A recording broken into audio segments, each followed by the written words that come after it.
பரபரப்பான சூழலில் ஆசியான் உச்சநிலை கூட்டம் ஒரு பக்கம், அது தொடர்பான தகவல்களை உடனுக்குடன் சளைக்காமல் வழங்கும் ஊடகத்தார் இன்னொரு பக்கம். உலகத்தாரின் பார்வைப்படாத நிலையில் அவர்களை நேரில் சென்று அளவலாவினார் பிரதமர்.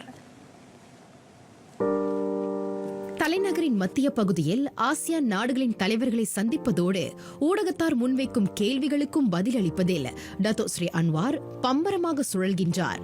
இறுக்கமான அட்டவணைக்கிடையில் அவர் ஊடகத்தாரையும் சந்திக்க சிறிது நேரத்தை ஒதுக்கினார்.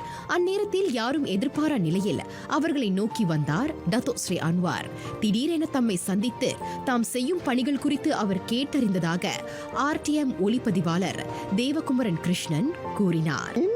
நான் காலையிலே என் கேமரா நான் சரி பண்ணி அதை அடுத்த ப்ரோக்ராம் லைஃபுக்கு நான் தயார் பண்ணிக்கிட்டு இருந்தேன். திடீர்னு பார்த்தா நம்ம பிரதமர் பின்னால் நின்னது எனக்கு தெரியாது.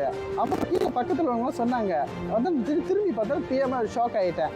அப்புறம் எனக்கு ஒரு பக்கம் தயக்கமாகவும் இருந்துச்சு, பயமாகவும் இருந்துச்சு. ஏன்னா எப்பயும் முன்னால் இருந்து தான் நம்ம படம் எடுத்து கொடுப்போம் அவருக்கு.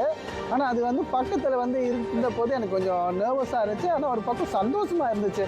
ஒரு பிரதமர் நம்மக்கிட்ட கேள்வி கேட்க வந்திருக்காருன்னு சொல்லி அதுக்கு எனக்கு சந்தோஷம். ஆக்சுவலி பார்த்தோம்னா அவர் எனக்கு கேட்டார். ஏன்னா நேற்றிலேருந்து நான் படம் எடுத்துக்கிட்டு இருக்கேன், லைஃப் செஞ்சுக்கிட்டு இருக்கோம் டிவியில்.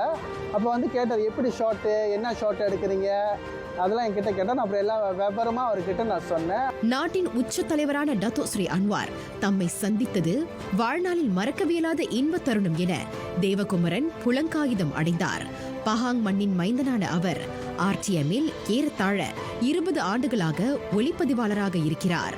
அடுத்த வாரம் ஜோஹர் ஆர்டிஎம்மிற்கு பணியிடம் மாறி செல்லவிருக்கும் அவர் பிரதமருடனான அந்த பொன்னான தருணத்தை தமது சேவை காலத்தில் கிடைத்த மிக பெரும் வாய்ப்பாக கருதுகிறார்.